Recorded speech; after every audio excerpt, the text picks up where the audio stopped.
Oh, Thank you, Teddy. what's up, people? We're back. We're here again.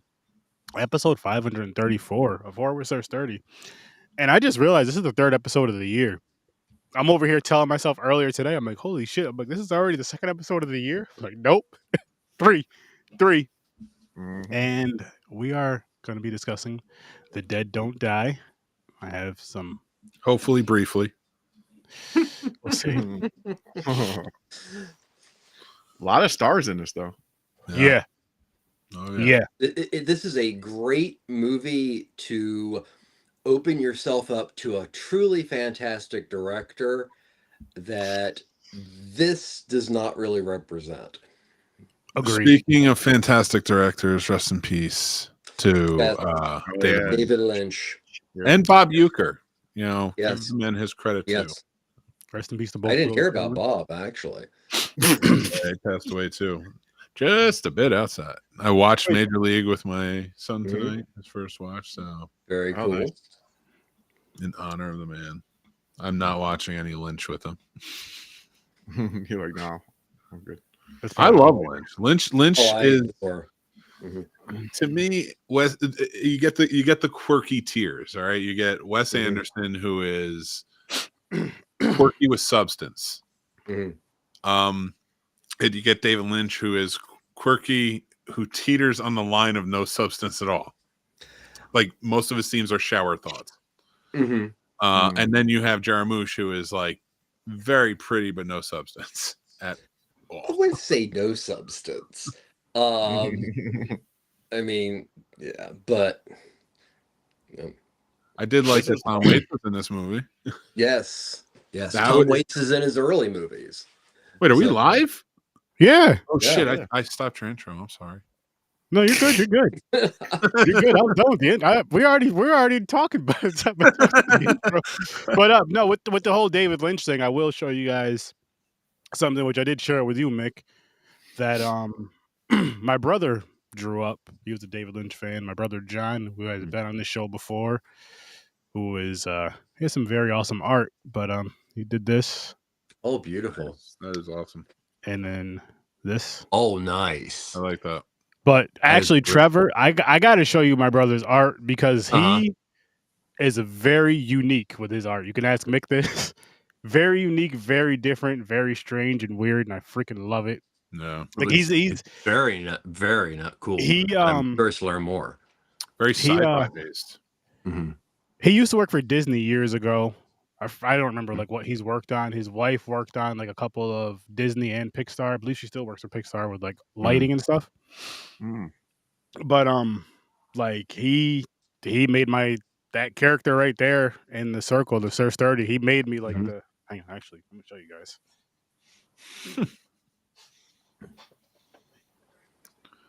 This podcast is brought to you by The Letter Quiet.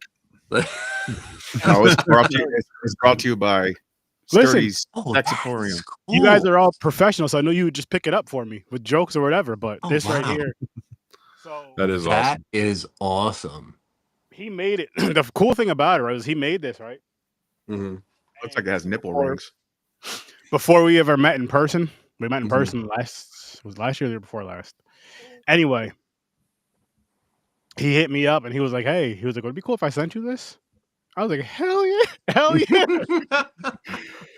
And from that, like after he sent me that and gave that to me, I was like, "Okay, now would it be cool if I use this as my logo for my podcast? He's, do whatever you want with it." So I was like, "Cool," and so that's like my mascot / That's really logo cool. for Horror with Sir Sturdy. Mhm. And it's a one of one. So if you ever any motherfuckers try to steal it, I hope your brother sells the original sculpture or the artwork. Like for, this is the original sculpture right here. fuck. I want him to See sell this? it for you. You- Sell it on you. Mhm. So that way you're using it. Some rich person's like, you can't have it. Get it out of there. I saw it on your show, so I purchased it. Yeah, you have to buy it from me, but guess what? It's not for sale. I love it. I'm just kidding. I always Yeah. thought that was awesome. Oh, I know. And is it? Did you announce the whole thingamabob yet, Mick? Yeah, Casters for a Cause. Yes, Still getting it yes. together. It's going to be on. Oh my Oh, god. cool. February 1st. No, February 1st. Did you Yeah, say yeah, we got February? a I couple said more February weeks, right? 1st. I just said February 1st. No, February 1st. You have to hear from the white man. I thought you said January 1st. I'm sorry. January 1st already passed. Sorry, I think I just want to go back in time. It was a great show. It was. January 1st was a good time. We had a good time on here January 1st for the first zombie movie we kicked that off with. But Well- no, we are doing Casters for a Cause. It's going to be a marathon. It's going to be some fun thing. We're starting at 3 p.m. Eastern time and going till 1 a.m. Eastern time. And it's going to be a long, fun show. Cool. But you guys should kick in. And if you can afford to help with the charity, please help donate to big shout out to LA or you know. And that's the only time I'm going to do it for LA because fuck the Rams. I want them to lose Sunday. But seriously though, with the LA fires, if you can help, you should help. And don't call out celebrities that are donating money, especially if you haven't donated a fucking dollar. Because I'm tired of. I hate when people do that shit. Why don't they donate more? I think it's selfish of people doing that. They donated their money. It doesn't matter how much they donate. They actually did something. Those that are saying, why aren't they donating more? Majority of the Why aren't time, they it's like donating? hundreds of thousands or $1 million. Like, can you donate $1 million? No, can you donate That's $1? Can you donate $5? Like, I hate when people do that shit. The government should be the ones doing a hell of a fucking lot more, but us as people need to come together and help others when they're down. And right now, California needs our help. LA needs our help. And if you can help, and make sure you guys tune in, get some laughs, and help donate. February 1st. It's going to be a great time. Yep. For a great cause. Well, I mean, just real quick, kind of tie that together. So one director that is been notoriously connected to Los Angeles was David Lynch. And he was in Los Angeles when he passed away. I do know that from what I've been able to pick up. But this could be maybe a controversial statement, but I feel that Lynch can almost be put beside Louis Buñuel as far as, you know, putting surrealism out there and having it accepted in a way that, you know, was groundbreaking. Now, very different artist, but I feel that's where that term Lynchian comes in. And Lynchian is it's like an amoeba. It could be anything but a feel. And I think that's what's really special and what's, you know, I think we're really going to miss about David Lynch. Like Louis Buñuel, his world was out there and surreal, but it definitely had at times more of a magical realism that was centered in humanity. So there, I just had to say that about the late David Lynch. Oh, no. Go ahead. If you have anything you want to say about him too, Mick, because I know you guys know a lot more about him than I do. And speaking for James, kind of, probably maybe more than James does too. If you have anything you want to say, please do. The man was Especially with brilliant. you working in the. Actually, I also want to hear from you as far as like your ties to if you were in LA. I don't know California at all, but when you worked out there and how it's affecting you. You know what I mean? Just with that, of course, with the sadness of it, but of course, I'm sure you have personal ties to it as well. Well, I mean, yeah, it was an adopted city for a while, and I always appreciated it because that was always a goal to live in that city for me, and be a part of the film industry and the culture. So, and a lot of people think that LA doesn't have culture, and it's very, very, very, very, very far from the truth. It is so many cultural backgrounds all coming together that has formed this thing. It truly is sort of a melting pot of culture. I mean, you can go to different parts and feel different ways, and it's just truly a beautiful, beautiful city. I love it. It's my second favorite city in the world. Of course, McManhattan would have another one in mind for number one, but New Jersey, we know. Well, the state. Brick City. I love where I'm from. I'm not from Brick City. Yeah, City, Jersey City. Jersey City. Oh, thank you, sir. You got to know your trivia, so get your guests in line. No, so yeah, I don't want to draw on or anything like that. I loved it. You know, getting an In-N-Out burger with my buddy, late nights, or I don't think it's around anymore, but Lucky's Tavern had the best burgers ever. loved going down to Venice and just that whole like sort of other alternative culture that there was always such a beautiful place to be around. And I shot things there and shooting videos, film, not gangster. We shot, I shot an unaired pilot. We went down there. I did a lot of photography down there and stuff like that. So the whole city, like I used to every Sunday morning, now you got me going, you dick. Because let me tell you something about LA if you live there.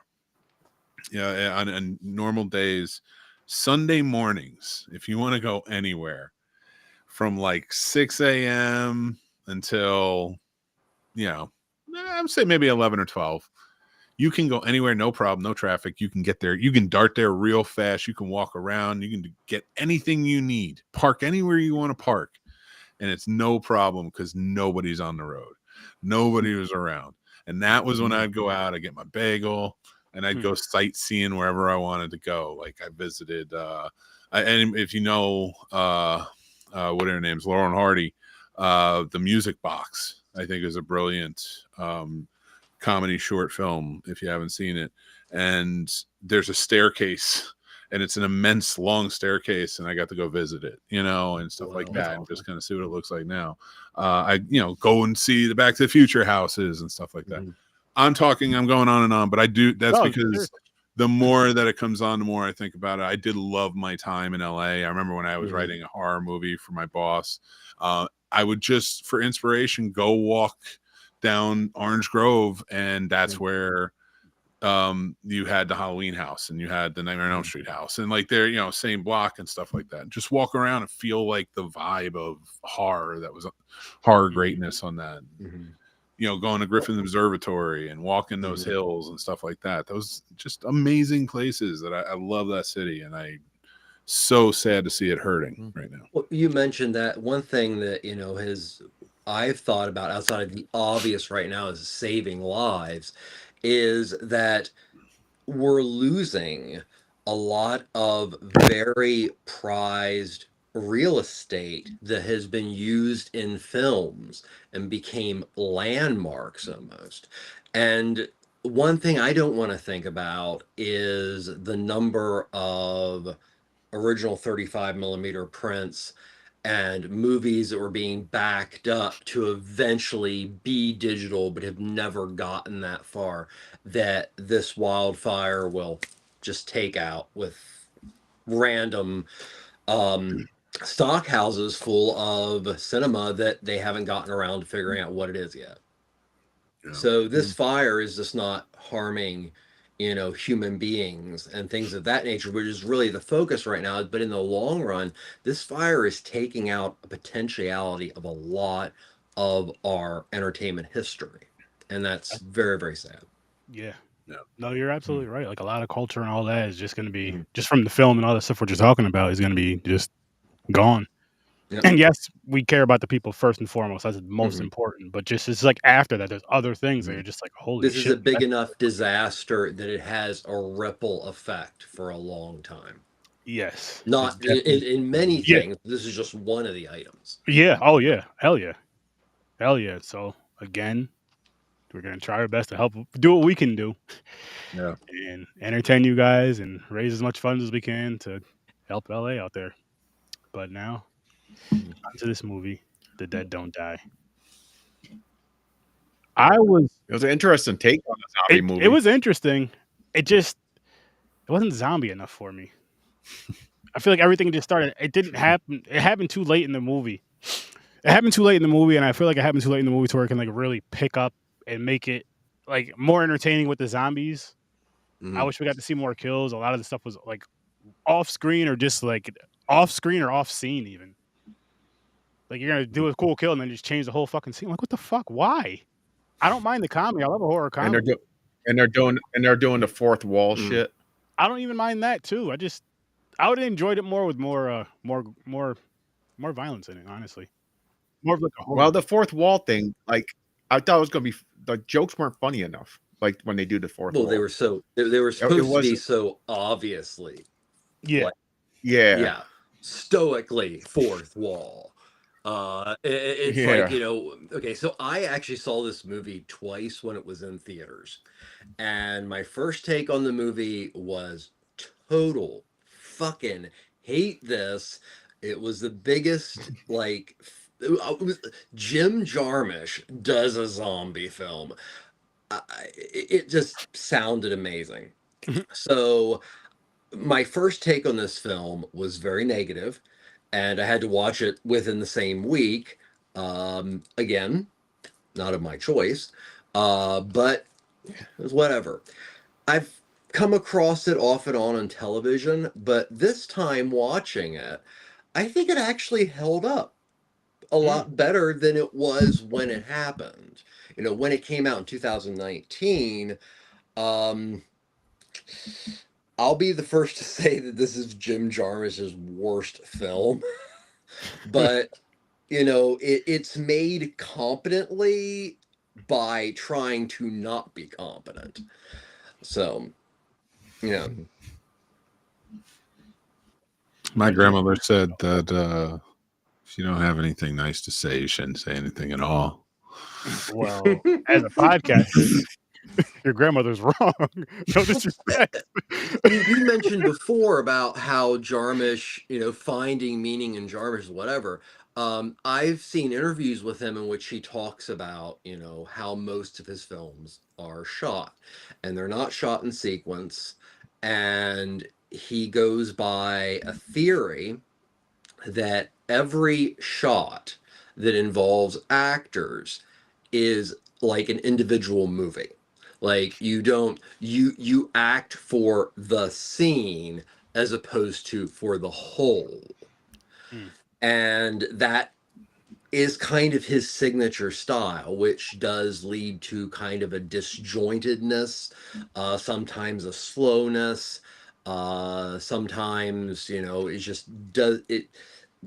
It can play negatively with the viewer because there's not really a consistent flow. But what was kind of, you know, angering me when I saw the movie, besides the fact that, you know, Jim Jarmusch does zombies with, you know, Bill Murray, Adam Driver, and the RZA. I mean, this is going to be great.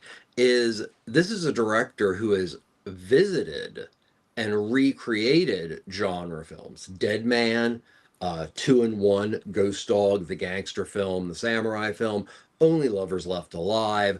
All three of those films, I give an easy 7.58. So, I mean, he has done this kind of thing before.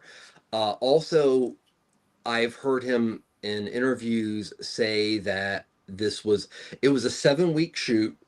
He basically just reached out to people who were available and wanted to come together, and it was kind of thrown together like coffee and cigarettes, which is my second least favorite of his movies. But that's, you know, try to give a little bit of insight on where he would go. My thing is, it fooled you a little bit. Like when they introduced Selena Gomez and they're like making her furry, like she's like the good girl, and the two guys are like, eh. I thought they were gonna die and she was gonna survive and meet up with that hardware store kid. Oh yeah. But it went like you said, there's like no sequence. It was like, oh, they're there. They didn't even show them die. The guy just goes back. The zombies walking and they get the whatever they did last or whatever. I forgot what they're obsessed with. He was like, he was just saying, was it Cleveland or something like that? Then it went to a different scene with Bill Murray and shit. They came back and they're dead in the bed. I'm like, what the fuck happened? You pay Selena Gomez for one scene? Hey, listen. I was like, God, there are a lot of people in this movie. Some things they just couldn't afford. There is a lot of people in this movie. That's the the downside of it too, though, because it's like, if that's what it really was budget with some of the kills and all that, I don't know what the hell they just were. I don't know, man. This is a disappointment. Iggy Pop was the first one of the male first zombie. The one coffee. Speaking of violence, make a shake his head. Something's brewing. He's about to erupt. Speaking of violence, Jim Jarmusch is that? No, you're right. Sorry, go. I'm sorry. No, you're good. Now You're I've good. lost my train of thought. Not you. It's not you. You were talking about violence. No, it's no. I'm not talking about violence. Well, I James just is talking about violence. No, James. Oh, I'm sorry. You go. What were you talking about? Okay. Violence? Well, we can talk don't about it later, but I was just curious what everybody felt about the zombies being killed and it being dust. Yeah, that was a- weird that too. threw me That was off, kind of weird. It's just- Threw me off. It was like kind of like their demon possession. You chop their head off and all the spirit you know, comes out. Jim Jarmusch is there are different types of filmmakers that enter film school or get into filmmaking and stuff like that in the beginning. And you know, there's talented ones and then there's not. And Jim Jarmusch is not. Jim Jarmusch has a lot of friends. He makes movies. He was punk rock because he did all this quirky shit. And all it is, you know, it'd be cool. That's how it starts. You know, it'd be cool. Mm-hmm. And the next thing's, you know, it'd be cool. And the next thing's, you know, it'd be cool. And then they write it down and they just keep going, you know, it'd be cool. And then we do this and, you know, and then you get this movie. And so many like it. And they drive me crazy because there's no substance. And then we do, like, I see him compared to like Lynch, who is brilliance, is true filmmaking brilliance. Mm-hmm. And he doesn't even kiss his boots. Like, that's just, it's not, I'm sorry. Jarmusch just sucks, man. Yet again, Mick, you and I don't see eye to eye. This doesn't happen very often. I'll talk to Lynch all day long, and that man borderline the substance. Like I said, where Jarmusch is, you know, it'd be cool, you know, it'd be cool, you know, it'd be cool. At Lynch was at least like in his shower, and he's like, thought, existential thought. Mm-hmm. I'm gonna make a movie out of this, and then it's like weird shit, but at least there's some substance of like something. There's a nugget there. Whereas like Wes Anderson's like too much substance. It's like dial it back a little bit. That is my gauge of the borderline. They're more abstract than absurd filmmakers, in my opinion. Mm-hmm. And he's low level. I can't take Jarmusch. And I really, and I have another reason for hating this movie too.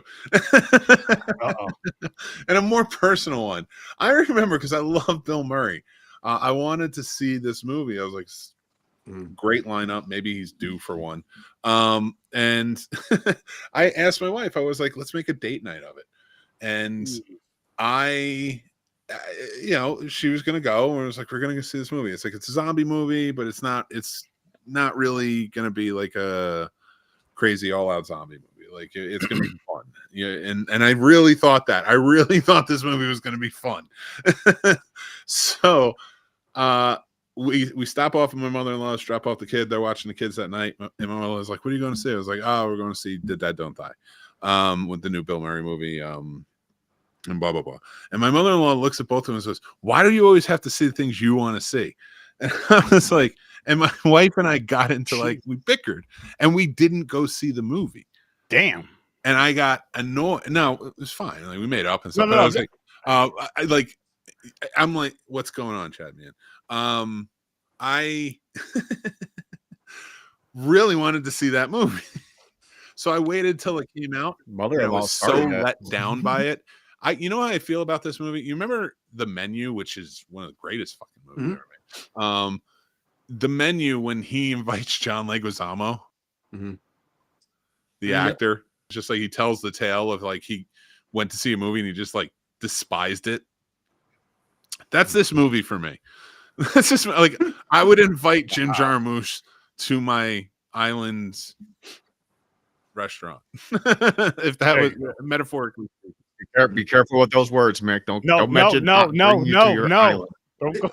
even films like Mystery Train and Night on Earth. I don't know if I've ever seen those. I mean, that's early Jim career, but you know, I can't say this might be the first movie I've seen of him. Probably for me. This is the worst introduction, in my opinion, known to mankind. I didn't mind the one about the Stooges. Mm-hmm. Which one was that? I don't know. He did something about the Stooges, didn't he? Maybe I'm thinking of the wrong. I don't believe like, so. "Oh, No. He's like, nope, wrong director. I still hate him. All right, well then it's not him. Screw him. But there's Whoever did the Only Stooges Lovers movie Left did a good job. Alive is one of the most existentially romantic films ever made. I mean, I'm gonna fight for Jim because I don't think he's a talentless hack. I mean, that would be kind of like, saying, early Lars von Trier is kind of like a talentless hack, which one could throw at my face and say that also. But, I was One raised director on at these a art time. films. That's, that was, I didn't get into horror until I was about 16. So, I say we bail on this and talk about Lynch. I don't know enough about Lynch. I can tell one funny story about this movie, and it involves Bill Murray. So Bill Murray, in the middle of a scene that did not involve him, he decides to get Chloe and Adam Driver together, and they take the police car, and he decides to go joyriding throughout the town, stopping, talking to people, and basically he doesn't notice the fact that there is virtually no gas, and that becomes a huge monster, which in itself, the scenes with Adam Driver had to be shot in 3 weeks, because that's when he was going to do Star Wars. So, a 7-week shoot, and a majority of your stuff has to be, smacked into 3 weeks. Damn. Yeah. So, I mean, it was not the best situation, and really, I mean, it's not a good movie. I'm not going to, sit here and say, this is a masterwork. Good God. I'll give you Ghost Dog. Ghost Dog is fucking awesome. I'll give you I didn't mind Broken Flowers either. I've never seen it, Mm-hmm. but it's something I would Broken Flowers watch is just pretty by the cool. title. Ghost Dog. Probably has He really does bail on a lot nothing. of things. Is it horror? It's probably nothing to do with horror, huh? No, No. Ghost Dog is. No. Ghost Dog is Forrest Whitaker, whole score by the RZA. Good stuff. And Only Lovers Left Alive is this wonderful Twilight-esque romp for women in their late 40s to early 50s. Seriously? I'm sorry. It's what's that movie from The Hunger? It's basically it's The Hunger again, and it's just, listen, I love Bowie. I love The Hunger. I don't. Yeah. And only Lovers Left. I just I don't know, missed for me. Ghost Dog though. I agree. Ghost Dog. I don't think I've seen any of those movies. I haven't heard of them. Watch. I mean, Down by Law, films like that. I mean, I was, exposed, when they came out, because, I'm lucky enough to have a parent that was video store obsessed. And I think those movies are really, really amazing. And there is a certain time there in which Jarmusch changes from this like weird, sarcastic, stoic style of filmmaking to start doing things like Dead Man and stuff like that. But that's just one of the things that Mick and I don't see eye to eye, and that's Jim Jarmusch. I mean, I still say check everything out. Yeah. Don't everything we're saying, watch it for yourself. It's everybody's personal opinion. Just like I never, when at film school, it wasn't like I was like, you shouldn't be here. No, you can be that, it'd be cool guy. Go be. I don't want to do that. You hire me, I'll do it. That's a different tale. And I don't have to like it to work on it. I'll just do my best. I'll try and make your film better. Any way I can in my little position. But, let's jump into ratings really quick. James, what do you got for us? Keyboard. It was just okay for me. I'm going to give it a 5. Okay. Hang on. A 5, you say? How about you, Trevor? Yeah. A 5.5. 5.5. I'll actually go along with the IMDb rating. That's fair. What about you, Mick? I will give this movie, because of Tilda Swinton scenes are funny, and there's a couple other chuckle moments. And that's really the only thing I'm going to say about this movie, that it was good. So I'll give it a 2. Oh wow. Mm-hmm. I'm giving it a 3. Again, I love horror comedies, but I wish there was more horror with this. Well, I think I wish there was better. Well, comedy. that too, but I prefer more of a horror thing with, like, if you kept this same comedy in it, but more of the horror element with it, it would have been better. Well, Because I didn't think that was funny when they're in the diner people died and they come in. It's like, was it wild animal or several? And they did it 3 times. Every person that came up to Yeah. him. I was like, that's not funny. well, was like, eh. Mick does have a very, very good point when it comes to Jarmusch, but especially this movie, and that is, it is not the best way to start a film when everybody goes, "Ooh, this is a cool idea," to the point that your desire to make a film more based on themes is relevant to anything in the film.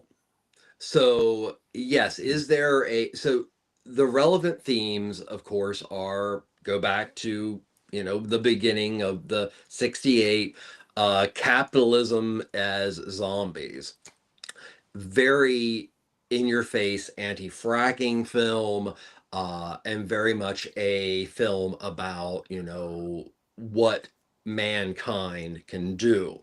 Now, I brought up The Dust simply because since I saw that movie, I was like, what's with this?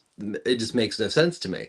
And it actually hit me watching it this time. And this could be out there and I've never heard it, but I think it was actually a choice if you follow the concept that the earth is moved from its axis via fracking, which is supposed to be the start of the movie. Fracking creates this stuff called cilia dust, and cilia dust is one of the oldest known medically known carcinogens, and it spews it out in massive amounts. So, yet again, if you make a movie that's too much about message without content, it becomes overblown, a little too in your face, and everything seems so amazingly unbalanced. But I do think that they had good intentions when they made the film. It just didn't come out that way. All right. After hearing that, my rating's a 1. This guy. A 1? Oh, Yeah. shit. So stupid. It's such a stupid movie. I love that I got you to go down a rating. That is a stupid concept, though. The earth tilt and make zombies. What? Oh, it's supposed to make earthquakes, like they said in the movie. They're supposed to be about eruptions. Well, all that stuff shown on television. Tidal waves. Because that's all people need to know. Oh my god! This in the scene in the juvie, all the stuff that you would need to know about what's going on in the world is shown in a sequence, and that's that's all every people need to know. What television tells them. So at this point, yet again, I'm gonna try to slip one in for Jim. So maybe that didn't sound right. It didn't, but it was fun. Jim definitely slipped one in. It's not jar moist. So my name is Jim, and I'm taking that Jim out. My name is. I'm dropping down to my a name 4. is Jimmy Durax. I love it that I. Oh shit! Oh, we're watching what we next. got next. Whose choice is next? Yours or Trevor's? Go with Trevor's. It's better. I'd rather do that one.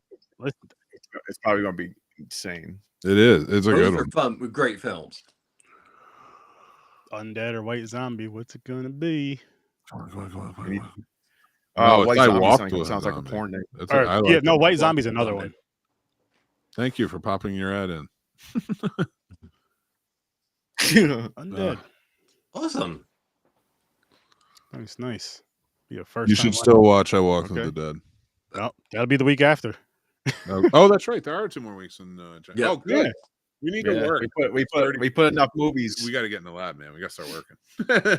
We got to get this thing off the ground. You're my eyes and ears. I need everybody to spread the word. But I got to pick a charity, so I'll do that tomorrow. Oh, awesome. Yes. And let me know because I got a Sterno Vision tomorrow, so I can drop the. If you have everything, we'll talk after the show. When we're in the lab, we can do it. Are you in the lab tomorrow? Cool. I can be. Yeah. Were you in the lab today? I can be. Yeah, I was working from home today. Oh shit! I don't know what I was doing. I should swing by the lab stuffs more. I don't. Hell yeah! I'm joining. Hell yeah!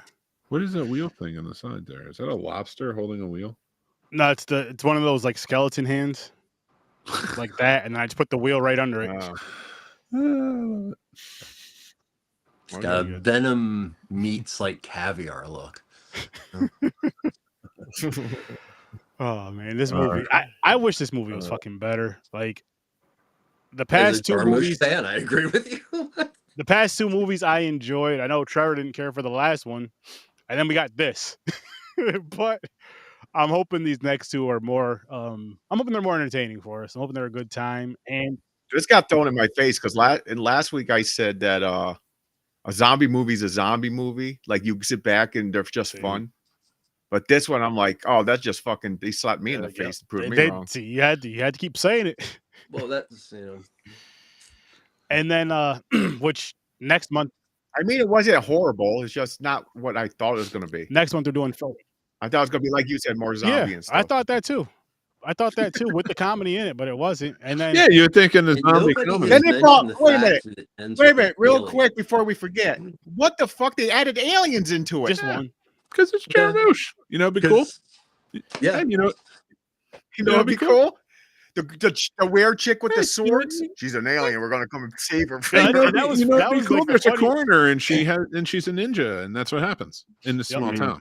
You know, she's used. It was a ripoff of Kill Bill. Oh, there was a lot of Okay, so the weird thing about this movie that also, so you had that whole element of like trying to make social commentary, but there's also this element of, and this is kind of the reason why I don't like Coffee and Cigarettes, which is another kind of episodic, let's get 2 people together and they're just going to ramble about shit movie. But this one is that, and then you bring everybody's fucking geekdom in, which usually works, but it is so all over the place and disjointed, where another director, there would be kind of a flow. I mean, okay, Woo PS, RZA, great joke. And that's kind of the only thing this film has to offer. Great jokes that are played too many times.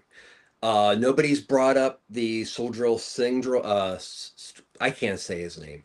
Soldril Singdril song, The Dead Don't Die, which we hear endlessly, which was written to be a bad song. It's just, it's not satisfying. Everything you're talking about, I know in your head you're saying to yourself, oh, he definitely said, it'd be cool. I know everything. The problem with him is he doesn't say, would that be cool? He says, this would be cool. Then he asks everybody else what would be cool. And then they all sit around and talk about what would be cool. And then eventually they film something. He wants them not to go by the script. He wants them to improvise, but he deals with actors who refuse to improvise. So you've got actors that are working off a script with other ones that are not. So yeah, Jarmusch's films are a fucking mess, but I think a lot of them are great. How do you think Coffee and Cigarettes started? He watched Dinner with Andre once and he was like, it'd be cool. And then he started inviting people to talk about it. And he's like, but it'd be cool in 2003. Not going back and sitting at a nice, restaurant and talking. Mm. It's cooler if we have cigarettes and we're at a diner and drink coffee or do that. Like, yeah, you know, Wait, that's cool. the whole movie? Basically. Oh fuck. Yeah. Well, I mean, There's yet again, like this film, that was a Jarmusch film that everybody who was a fan was like, "Oh wow, this is a no-brainer. This is going to be great. This is just going to be, Jesus, like, Iggy Pop and Tom Waits talking about whatever over this." And then you go see it and you're like, "Oh my God, I'm really fucking bored." What is this? This is what happened with this film too. And Mick hit the nail on the head. I mean, when it works with Jarmusch and he collaborates correctly, you do get things like Mystery Train, Night on Earth, Ghost Dog. I don't care what anybody says. Only Lovers Left Alive. But if it gets too big, okay, so example, Focus Films released this film with total control by Jarmusch, except they did not deliver his desired budget. Now this goes to Mick, and I'm going to give this one to Mick too. So what does Jarmusch do? He goes over the budget exactly what he originally asked for. Damn. That's a real dickish thing to do. And also, especially from a film company that did everything they possibly could to make this film happen because it was a Jarmusch film. So is he maybe a little irresponsible at times? Yeah, but there are a lot of directors you could say that. I will give you Trevor, that Lovers ones, that's the vampire movie, right? I will always I seen that. Okay, I did see one of his movies before. I will always give credit to Ghost Dog. Mhm. But even if you think about Ghost Dog, it's just you saying, it'd be cool. Samurais Yes. and gangsters in Jersey City, New Jersey. Yes, that's where it takes place. That's where it was filmed. I remember. Yep. So when it's just truly like, it's like one movie in this man's career I would go to bat to say like he did good on. That's my level with Jim Jarmusch. Does the hometown thing help? No, he ain't from my own. No, I mean, because you said it was in Jersey City. I'm saying, does that help? Ghost Dog, it helps Ghost Dog's case. Yeah, that's what I mean. That's what I meant for that. For you to that movie, yes. I say watch that movie, yes. Okay, so this maybe doesn't sound like a great thing to say, but not about what everybody does. But Jarmusch films, because probably the amount of endo on the sets of those films is so amazing.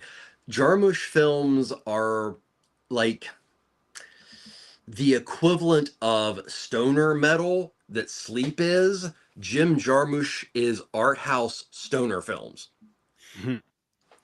I'll be honest. Until Kevin Smith showed up and promptly said, guess what? I add stories. Maybe not the best of stories. Maybe not I'm not going to go to bat on the best stories ever written or anything. Listen, but if we're taking that route, which I know Jarmusch is much younger. He started early 80s and stuff like that. So like, he started earlier. So he was a veteran by the time he rolled in. But if you really want to take that stoner element to it, that's a good comparison to the two. And I'm going to say this: Jim Jarmusch don't have that type of substance. Well, so Jarmusch in the days when his prime stuff came out, I mean, not to bring up Von Trier again, but he and Von Trier are very similar in the fact that it was a time in which there was a lot of experimenting with slow cinema on a more commercial level. Slow cinema has existed as long as cinema exists, but he was part of kind of an echelon of art house directors, and that's kind of where he's important. And also, I think he brings a lot of the avant-garde, if anybody's heard his music or anything, to the table. But yeah, I mean, I do love him, but I also am the first person to say I understand why you don't. Here's what I think happened. I think Quentin Tarantino and David Lynch went back in time, had a baby together. Don't ask me how. And that turned out to be Jim Jarmusch. And unfortunately, he did not hit every branch of the talent tree. Just a few of them. But he did get some of their good qualities, like being able to make friends with celebrities who are willing to get into your movies because they think important. You're on a level because you're abstract. You're not abstract. You're hollow, sir. I'm sorry. I'm roasting this man now, and I feel bad. Why? Don't feel bad. I mean, like, I don't hate the man. No, I am mad at him for this movie. Like I said, in my metaphorical menu type situation, he would be my John Leguizamo. That's how much I hate this movie. That's fair. That is fair, Mick. That is fair to say. And it's slowly getting to zero. This guy. Yet again, I just have to say, you know, for me, this film does not represent what I think are extraordinarily good qualities about Jarmusch films. And I do have a huge soft side for improvised cinema and things of that nature. But, you know, this is not the way to be introduced to Jim Jarmusch in any way. No. Yeah, because I was gonna say I do enjoy the improvised, you know, when they improvise too. But as long as it's like everybody's doing it, everybody's a part of it. Like if I'm improvising and Mick's going by the script, I'm like, you're throwing it all off. Like, what the fuck? Or vice versa. Go to and listen. I have got so much respect for improvisation artists. That's what they are, man. Like everything they can do is brilliant. Like, and there's so many great troops, and I have nothing bad to say about them. The one thing I would say is go get a camera and say, hey guys, I want to act out an 1.5-hour feature of improv. It is not going to happen. You're going to get 5 minutes because you can't sustain a huge story with a lot of people all improv and have it meaningful. It just can't be. It's like the anti Christopher Guest, which I'm not putting as a pillar of the best or anything. I do like Christopher Guest films, and I do think he's a very talented filmmaker, but it is that because that is improv, but it's scripted. It has a form, but it's try whatever you're going to do because he trusts the troupe to do it and bring it to him. That to me is that structure you need when you're filmmaking and you want to add improvisation. You have to have, and that's such a loose structure that he works with. That's why I'm using him. There's such a broad scope to all the improvisation that goes on in those movies. Jarmusch doesn't do that. Jarmusch is just, again, it's almost like what's in the moment, and like that's nice and all, but it's very Andy Warholish, and I'm sorry, Andy Warhol. That's super in the moment. I mean, it's like the legitimate Andy Warhol stuff is, you know, we're talking like 24-hour freaking movie of one item. It's just, it's smearing shit on a canvas and calling it art. Well, okay, so I brought up about how Jarmusch films and, you know, probably why his films have a disjointed quality when you look at a scene as just that. Like this scene exists as itself. There's not a before or an after. You just act the part. It's going to be a problem. Well, actually, where he got the idea of that was from Nicholas Ray. Now, yet again, knowing people at the right time, he was Nicholas Ray's personal assistant for the last 1.5 years of his life. Nicholas Ray had told him that how he made films in his mind was to shoot scenes almost as little movies or vignettes, and then you take those scenes like beads and put them together to the necklace that you want. Now, I don't think that Jarmusch translated that advice the way Ray wanted him to, but that's from Jarmusch, that influenced how he went forward in cinema. That it was one of those, like, wards of my mentor. So, Well, okay, so let me ask you this. You run into, like, say, Sturdy and James. You guys really probably haven't seen a lot of Jim Jarmusch films. Mhm. This might even be your only one. I think it is for me. So, Trevor, if you're talking to them and you want to get them into Jim Jarmusch, what is the movie that you would put forth first? Mystery Train. Mystery Train. Okay. Mystery Train. Would you when would you put Ghost Dog in there? Before or after? Well, honestly, it would depend on who I was recommending it to. So if it was to prove that he was a extraordinarily competent director that could be entertaining in a weird way, it is Mystery Train. But from anybody who's coming from a viewpoint of contemporary popular cinema, yeah, Ghost Dog would be. Now, those same people who are contemporary popular cinema, those are the ones I'm really talking about, because that's your main goer, right? Jarmusch is niche, and he's niche. Yes, he's that. Knowingly niche. Yeah. He's Trevor niche, and I'm not. And I like. We have a lot of same takes, so it's not like that's anything poor or anything like that. But that's super niche to him liking it. Like, I can't even get into it.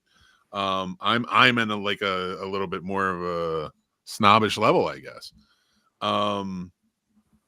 Yeah, it works. But my problem with it is, like, those pop culture, popcorn goers. If you told them Ghost Dog, would you tell them anything else really to sell them on Jim Jarmusch? Do you really think they're going to fall in love with him after Ghost Dog? And I'm talking about those not cinephiles now. Not cinephiles. I think it would bore most people to death, honestly. Exactly. I mean, it's so niche. Okay, so this is the wonderful thing about Jarmusch, and also the worst thing about Jarmusch, in my opinion, is when it was released in Variety that Jarmusch was going to be directing Forrest Whitaker as a samurai who communicates by pigeons with the mafia that is his retainer. My God, this sounded like the greatest fucking thing ever. And it's very good. And I do believe it belongs in the Criterion Collection. But to us, it was a bit disappointing. And it's actually one of Jarmusch's films that has grown over time, because it was one of those things like this film. Jim Jarmusch and Bill Murray and Adam Driver and Tom Waits, they're going to make a zombie movie, and Tilda Swinton's going to be in it. And there's just so much excitement about the potentiality of what some of these Jarmusch films can be. It's almost like a build up to it doesn't pay off. Build up the disappointment. Is a disappointment. And so there's so much about Ghost Dog that if you watch it multiple times, you just really, really pick up more and more. And that's, I think, for a generalized audience, Forrest Whitaker is so freaking amazing in that film that I think that's enough for people to get through it and enjoy it. Yeah. But I definitely agree with that. Yeah. I dearly love Jim Jarmusch, and I also know that he's a director that, it would be like, going to a multiplex and, back in like the 60s and saying, hey, I got this Bergman film, but not to compare or contrast, but as far as, fringy, fringe cinema, that's just literally not for everybody. And that's fine. Like this, like whenever people the seven seal, this seven sign, seven seal. Jesus Christ, mix up the Demi Moore movie. No, but like when people would talk about that in school, like I remember watching it and I was like, wow, I'm really impressed. This is brilliant filmmaking. But when people would talk about it in film school, like it was like, oh yeah, actually, I've seen it. I'm like, it's not for everyone. No, it's just not, not even in this element. Like it's a niche. It's that fringe. You're right. Like it's, and I do like that fringe. I am I'm avid in the especially in the film festival circuit and things like that, and what's coming out and how that what's happening, and I love those fringe filmmakers. Jarmusch drives me crazy because I'm like, and it's just on the day too. David Lynch died. Like it's just like that's the fringe right there. That's brilliant fringe. He's so far on the outside, but like, you know what? I don't want to talk about Jarmusch anymore. It's bullshit. I want to talk about. Can we go around the horn and say our favorite David Lynch movie? I'm not good with directors. I'll have to look it up. Look it up what we're talking about. Yeah, you can Trevor go back and forth. No, Trevor, you go first because I know you got a lot to say. I got to think about that. It's so not fucking Dune. I'll tell you that much. I remember seeing Dune in theaters, and I really enjoyed it. But that's not my favorite. That. Oh, okay. I know who he is. All right. I did like him as John Ford in Spielberg's movie, The Fabelmans. He did a good job with that one, and I like that it was David Lynch because he loved Ford. All around greatest film. I'm not even looking him up, and I want to just like. I'm gonna say Blue Velvet. Blue Velvet is a great fucking movie. You have your clips here, by the way. His most important film, the Cleveland Show. He did everything, man. He jumped in. He loved it. If he was a part of the Cleveland Show, I'm just gonna go with that because the only movie that I know I've seen of his was Eraserhead, and I wasn't a fan of it. Oh, I love Eraserhead. I like Eraserhead too. It's so fucking odd, but it's well done. Yeah, it just wasn't for me. I didn't hate it. It was okay. No, most of his movies, there's a niche, and I think I always get the thing about Lynch that I really love is like, yeah, he's on that like cusp of having some substance. Is kind of just an idea, but he is so good at making you feel the characters. He's so good at making you feel the atmosphere of where they are. Twin Peaks is so successful because Twin Peaks, the town, is a character in the movie, and you feel like you live there while you're watching it. He did that so well, especially in the Los Angeles, like you were saying, like how he encapsulated that. Mulholland Drive. He did so good in a lot of these movies. Not fucking Dune though. I will never defend that. I might hate that more than Dead Don't Die. Oh man. Oh, guilty pleasure. Now, did they make that? I think there's in Texas. Well, I think it's Texas. Has a restaurant, Twin Peaks. Is that from they made it because of the movie? The restaurant name? Well, it takes place in like Washington State or something. Yeah. Well, I will say, it might have been that because there was a diner in that, and they might have like tried to make it seem like that. I would say, in my opinion, David Lynch's best movie is The Elephant Man. Oh, it's an excellent film. I seen that. Lost Highway might be my favorite though. It's so weird and it's so odd, and there's no substance to it, but it's very interesting how it kind of turns out. And again, it's another one that like kind of like, you feel the atmosphere of what he's shooting, Anyway, I don't know why I went so far on that. I miss him already. Hey, that's fair. That's fair. I'm over here. What was his last movie? Directors. What was the last? Directors mean more to me than celebrities do. Oh, like when I hear like, I'm not saying like, it's not sad when you see actors that give special performances in your life. Go, but like when I hear a director goes, it kind of hurts my heart, or I hear cinematographers and other filmmakers who I know did like, oh my god, it kicks your ass a little bit, because that's what I like. I love that. I love that world of filmmaking. You know, Yeah. Something that needs to be brought up about something else. You mentioned Twin Peaks. This is very important. That, you know, Lynch's ability to bring the abstract, the slightly surreal to the general public, but also bring a show that would go on to be one of the most influential shows in contemporary streaming and non-network television, setting amazing precedents for storytelling in television. So, you know, yes, David Lynch is fringe, but not as fringe as people think. He's had his hands in a lot of interesting things.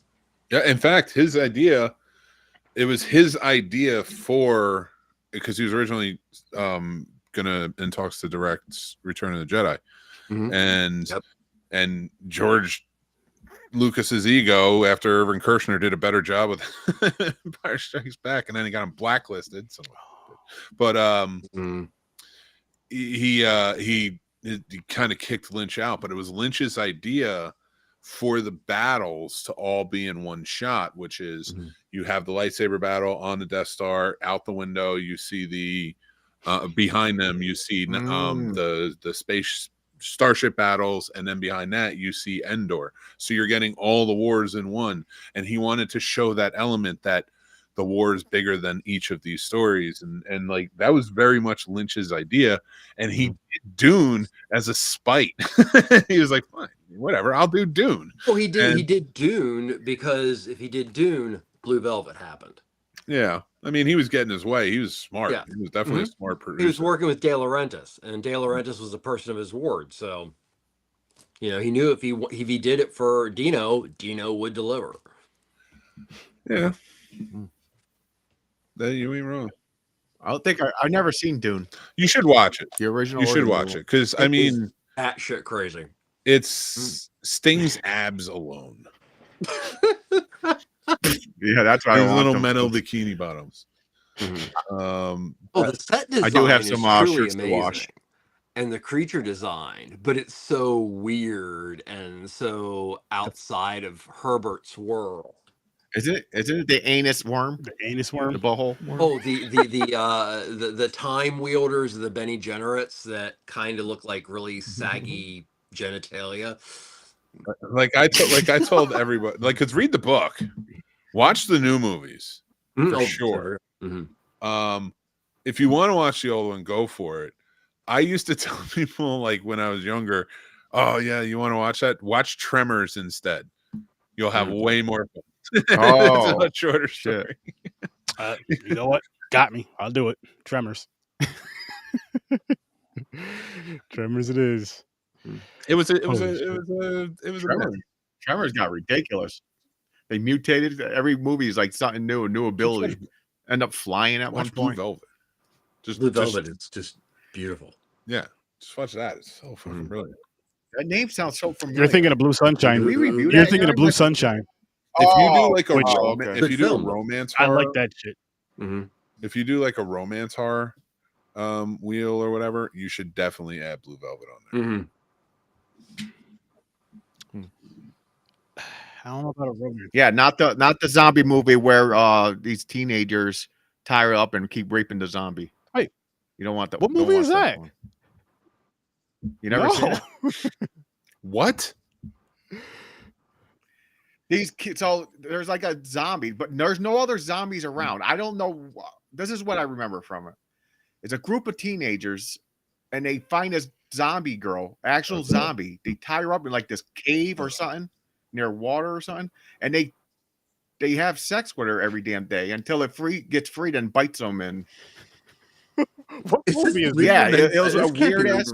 I seen that shit when I was a teenager. I forgot. I'll look it up. You got to give us a name.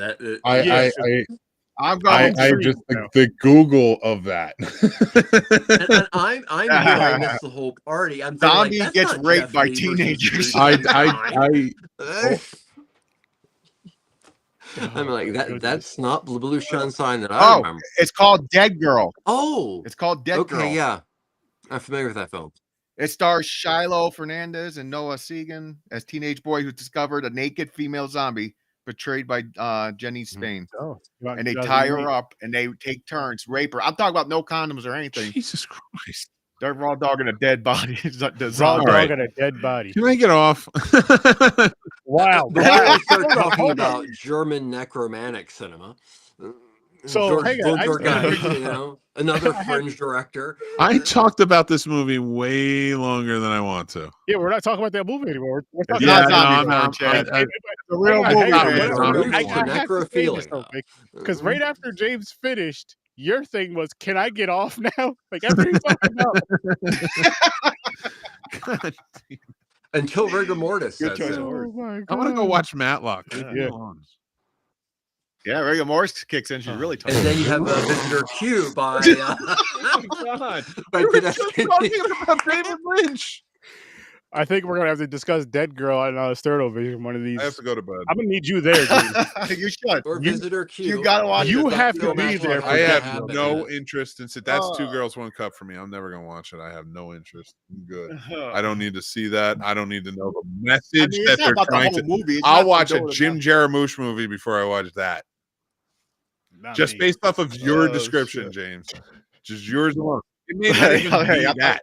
I'm It may not doing even be Trevor. that movie. It could be a nice love story like Warm Bodies or something. Well, no, that movie sucked. But You know, shouldn't you watch got what I'm Visitor saying. Q either. but I'm not man, watching that it because of your description. just the way he described Because it. was there's just- actually a scene that answers the question if something like rigor mortis kind of happens there. I need to The go watch. behind is Tedeschi Mike, so I need to go watch a Taylor Sheridan show right now. That's how down a drain you just brought me. Listen, you know what you're getting yourself into when you come on Horror There's 30. I need to go put on my cowboy hat and Any watch show would be Landman or some shit. Oh my goodness, that was so fucking funny. Oh, geez. All right, remember everybody, February 1st, the Scene Snobs, Casters for a Cause. Yes. We'll pick out a charity tomorrow. We'll get it up so that way I can get it live. We're going to try and reach our goal. If you guys help out, every little bit helps, and it's going to go towards our great cause. All of it, whatever GoFundMe sends over. You're going to see a lot of shows. And it's going to be Popcorn, fun, funny, entertaining. Like we're starting from 3 and we're ending at 3 p.m. to 1 a.m. Startle Vision's going to be on there. Popcorn and Pints. Scene Snobs kicking it off. Stories from a Bar is actually going to be on there. Is 3 Geeks going to be on there? 3 Geeks. Is 3 Geeks Three going to Geeks. be there? 3 Geeks going She's going to be on there. Yeah, Troy Hill 7 Talk p.m. is going to be on there. That's nice. It's going to be a bunch of us having a great Troy, freaking time. And, Yeah. I kind of have a loose schedule of everything. Yeah. So, we're going to have some pretty heavy hitters. because I'll check that date because I'd like to be involved as much as I can. Yeah, hell February 1st. We'd love to have you, man. We have some time too. Like we have, if you want to take some slots, we have 2 half-hour slots left. If you want to, Oh, cool. have somebody on talk a certain subject or something. Cool. That helps. Those little things help fill the void because, I think Sturdy's joining me for this one, but like Casey and I used to do it like where all day we're hosting in between in and out, and it's like it's nice when you get that break. People yeah, Go to the bathroom. it is. The first few, everybody was like, no, Mick, stay for this one. I'm like, I'm so tired. With both of us doing it though, I'll stay for some if necessary, or stay a little bit longer if you got to dip, and vice versa. But there's gonna be something like, listen, man, we were here all day. You guys run this. We'll be back. You can hear the house. Oh, you get to that point, dude. You get to. I remember one time we were sitting there talking. And they were like, "Hey, stay on the show," and Casey's like, "Nope, want a cigarette?" And they just.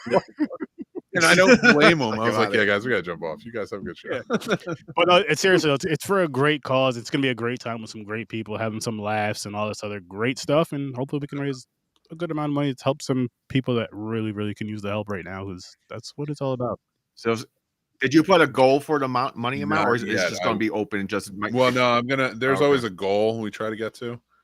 I think the last one we did, but the last one we did was a what do you call it? A script read. So it's only like a couple of hours live or something. Yeah. And so I think that was like 300 was our goal.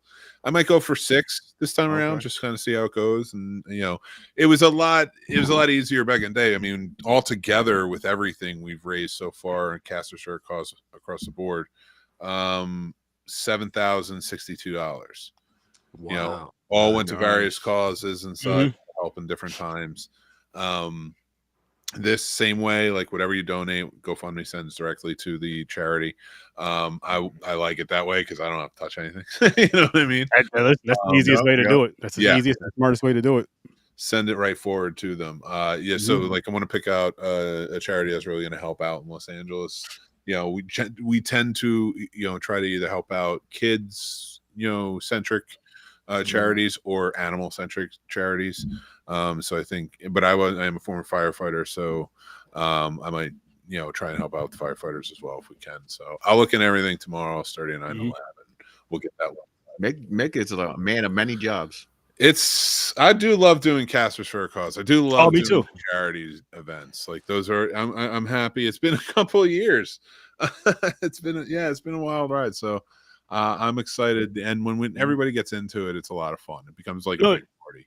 It really is it really is a good time. It's an awesome time. We always have fun. We always have laughs. And I don't know how many I've been a part of, but since we met and clicked, I've been a part of like every single one since. And it's just, and you know what's funny too is I was hoping we were gonna do a marathon again soon. Because don't get me wrong, the script reads are fun, but I'm like, the marathon there's just something about it that brings about this. As long as they go, because some of the marathons, I was like, yeah, I'll hop on the show with you guys. I'll stay on the show with you guys.